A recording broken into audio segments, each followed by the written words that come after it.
National Herald मामले में ED के एक्शन पर मध्य प्रदेश में भी सियासत अब गरमाने लगी है।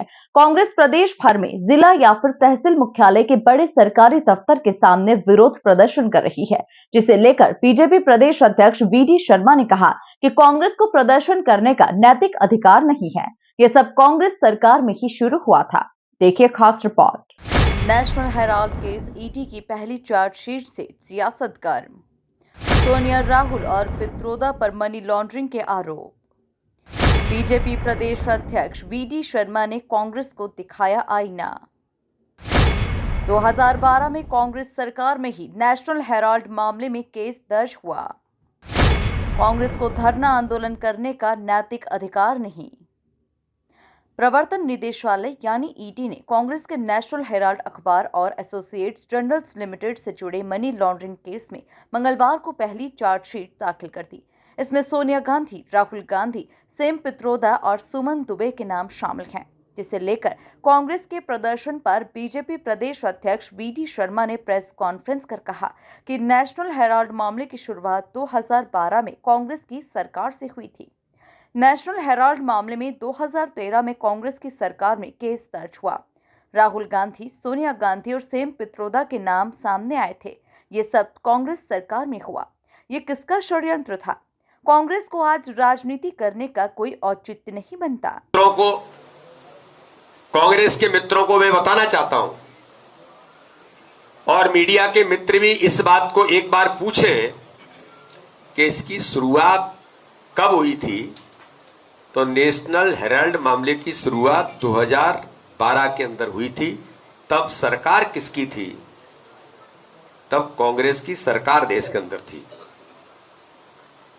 तत्पश्चात जनहित याचिका, फिर उसके बाद दिल्ली हाई कोर्ट ने अक्टूबर 2013 में इस केस की सुनवाई प्रारंभ की। 2013 में अक्टूबर में सुनवाई प्रारंभ की और नेशनल हेराल्ड मामले में केस दर्ज हुआ 2013 में। तब माननीय प्रधानमंत्री नरेंद्र मोदी जी की सरकार नहीं थी। जरा कांग्रेस के मित्र अगर सुनाई नहीं देता हो तो मुझे लगता है जरा कान खोल करके सुने कि ये स्ट्रेटेजी आपके यहां किसने की। ये तो कांग्रेस ही मुझे लगता बता सकते हैं कि जिनके आज ईडी में नाम आए हैं चार्जशीट के अंदर, सोनिया गांधी, राहुल गांधी, सेम पित्रोदा से लेकर के जिन के, तो इनके खिलाफ कॉन्स्पिरेसी करने वाला कौन था भाई? वी.डी. शर्मा ने कहा कि 6 दशकों तक कांग्रेस की सरकार रहने के बाद भी नेहरू के द्वारा स्थापित अखबार कैसे घाटे में आए, जिससे उन्हें बंद करना पड़ा। क्या कांग्रेस ने समर्थन नहीं किया? नेशनल हेराल्ड के 90% शेयर यंग इंडिया कंपनी को ट्रांसफर कर दिए गए, जिसके शेयर होल्डर राहुल, सोनिया हैं। जो अखबार आजादी के आंदोलन में लड़ने वालों की आवाज को मजबूत करने के लिए था, उसे अपने निजी व्यापार में बदल दिया गया। तकनीकी दृष्टिकोण से देखें तो यह भारत के इतिहास का एक ऐसा विचित्र मामला है जिसमें एक कंपनी जिस पर 90 करोड़ रुपए की देनदारी थी, वह हजारों करोड़ रुपए की संपत्तियों वाली कंपनी में परिवर्तित हो गई। यह सामान्य समझ से परे की बात है। कांग्रेस पार्टी के माध्यम से उस कंपनी में 76% शेयर केवल श्री राहुल गांधी और श्रीमती सोनिया गांधी के पास थे। इनका सीधा अर्थ यह है कि 3/4 से अधिक स्वामित्व केवल इन्हीं के पास था। यानी राजनीतिक रूप से भी एक स्पष्ट संकेत है।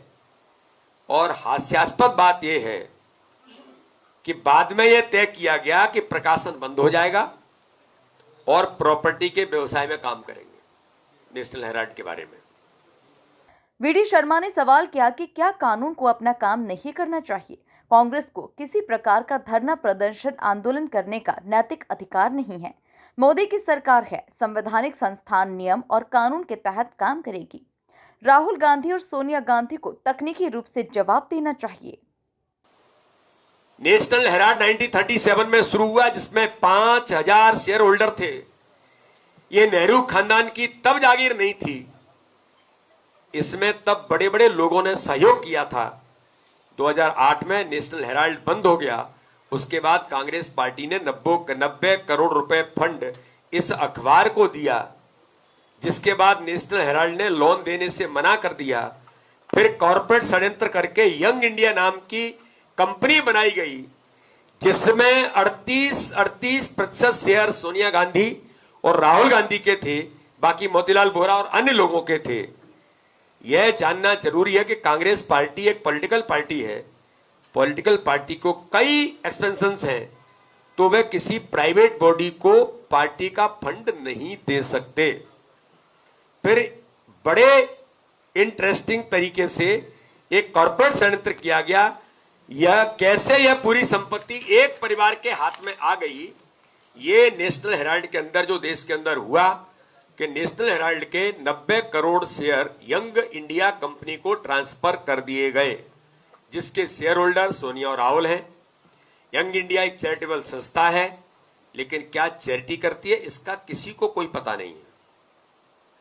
जो अखबार आजादी के आंदोलन में लड़ने वाले लोगों की आवाज को मजबूत करने के लिए अखबार था, उसको अपने प्राइवेट व्यापार में बदल दिया, यानी इनके लिए वो एटीएम बन गया।